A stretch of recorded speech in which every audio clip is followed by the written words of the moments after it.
challenges as we travel on the journey of life. And a lot of us may think by the time we get to 50, we've got it all handled. But when transitioning into retirement, it seems like a whole new world. Welcome to Over 50, So What? I'm Carol O'Halloran. I think most of us don't want to lose our marbles, but we may experience cognitive decline at any age. And then, who's going to make decisions for you around health and finance? We're speaking with Dr Norman Chia from the Office of the Public Advocate about appointing a power of attorney. Get ready to join in the fun 5-minute fitness. And lastly, we're going to have more fun with community theatre, whether it's acting, front of house or set design.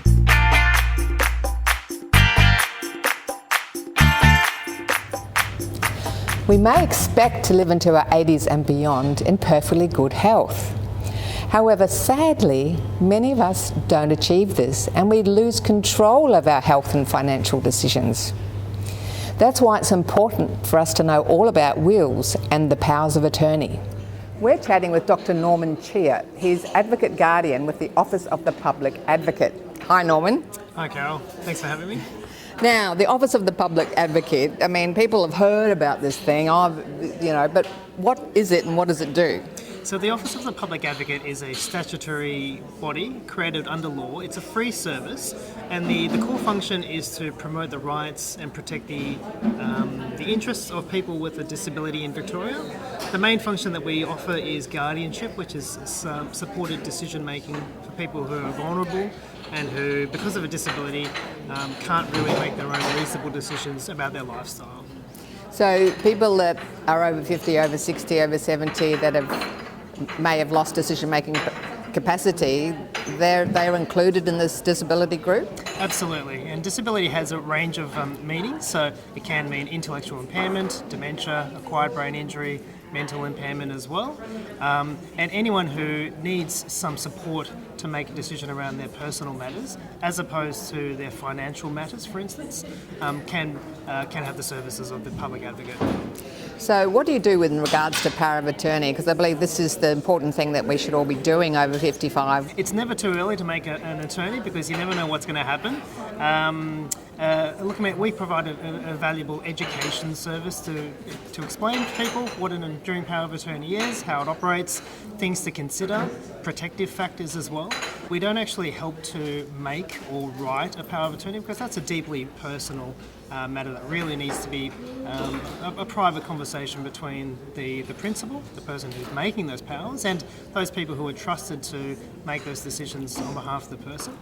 Now, I think that word attorney can be a bit confusing for people because a lot of people, when they think attorney, they think lawyer, right? So we're not talking about an attorney, a lawyer for this, a lawyer for that, a lawyer for that. A power of attorney, can you just clarify what the power of attorney is? A power of attorney it's a legal document where a person called the principal actually appoints and gives authorisation to someone to make decisions for them in the future, either at a time when they've lost decision-making capacity or at a time when they specify that they'd simply like someone to help make those decisions for them. Yeah, so it can be a family member, it can be a friend, it doesn't have to be a solicitor or an accountant or anything. No, it doesn't have to be a professional. It can be someone, and ideally it's someone who knows the person well and who's got a good relationship with them, and above all, someone who's trusted to undertake that very significant responsibility. That's the benefit of having a power of attorney, because you can choose and appoint someone whom you trust and in whom you have confidence to be able to make these important decisions for you in the future.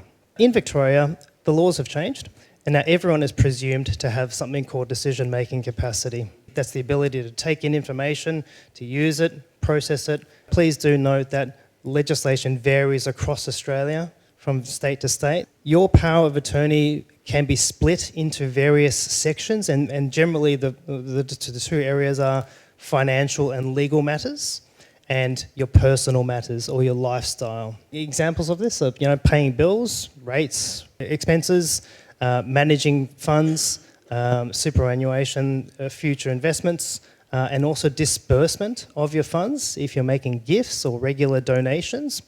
Examples of personal matters: whether you live at home, what kind of support services you use through the council or through My Aged Care, for instance. Medical treatment as well, that's slightly separate to today, but also specific things like who gets to see you, for instance, who you have contact with, in case you wanted to stipulate to say, as unfortunate as it is, I don't really want to see my son, or my daughter's allowed to see me once a week between 2 o'clock and 4 o'clock in the presence of an independent third person. They're very broad examples of things that you can include in your power of attorney. Your power of attorney doesn't have to start when you lose decision-making capacity. It could be that you just don't want to have to deal with it, you don't want to have to do the financial figures, and you're in a position where you're trusting someone else to start making those decisions for you now. But you give them that legal authority to be able to negotiate and transact with the bank, be able to make inquiries with Services Australia. So you don't have to wait until you've lost decision-making capacity. You can stipulate when you want the power of attorney to start, and it can be effective immediately for certain things, but only when you lose decision-making capacity for other things. You've got that power, and I think that's one of the key points to take away here, that if you complete and apply and make the power of attorney now, you can control things much better than leaving it to the fate of an external tribunal. You can have more than one attorney. I can have one attorney for my personal matters, and I can have a completely separate attorney for my financial matters. And then in terms of medical treatment decisions, I could appoint someone else as well. There are combinations that you can use for appointing a person as an attorney. You can either appoint them jointly, which means they have to make the same decision together.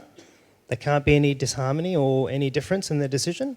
You can appoint them jointly and severally, where they can make some decisions together, but also they can make some decisions separately. You do need to think carefully about who your attorney is going to be, because they need to fulfil a lot of the criteria to be accepted as an attorney as well.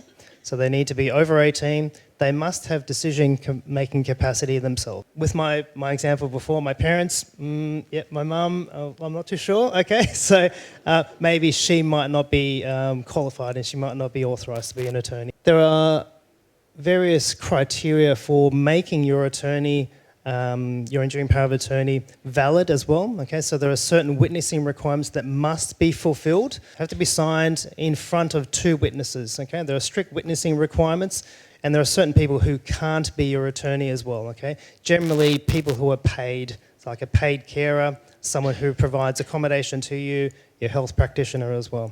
It's unfortunate, but you've heard stories from Current Affair and what have you as well, people being taken advantage of, and despite the best plans that we have, sometimes things go wrong. Someone whom you thought you could trust suddenly gets dollar signs in their eyes, and they start thinking, I can maybe just take a little bit of money here and there, and no one will know because no one's keeping oversight as well. Maybe your attorney's just too busy and just says, yep, just do whatever, okay, that's fine. Maybe they don't respect your wishes. There are lots of steps that you can take to try to protect yourself against that, because you don't want to just make an enduring power of attorney with a blank cheque as carte blanche and give that person authority to do whatever. You can place limits and specific conditions on the actions, on the decisions that your attorney makes. So once people have their powers of attorney in place, can they contact you for further advice? They definitely can. I mean, just because you've made a power of attorney, it doesn't mean that there mightn't be problems or any kind of queries or concerns. So our office can be contacted at any time, not only by the principal, by the person who made the attorney, but also by any of the people who are around them, other concerned family members if they've got questions. So they can contact our office anytime. Well, thank you so much for this great session today. It's been lovely to meet you and the team, and you're doing amazing work. So if someone wants to find a legal centre near them to get some assistance, they can go to... They can go to the Federation of Community Legal Centres, who will have all of the contact details for all the community legal centres around, or you can go to the Legal Aid Commission in whichever state you're in Australia, and you can find out also where you can get legal advice.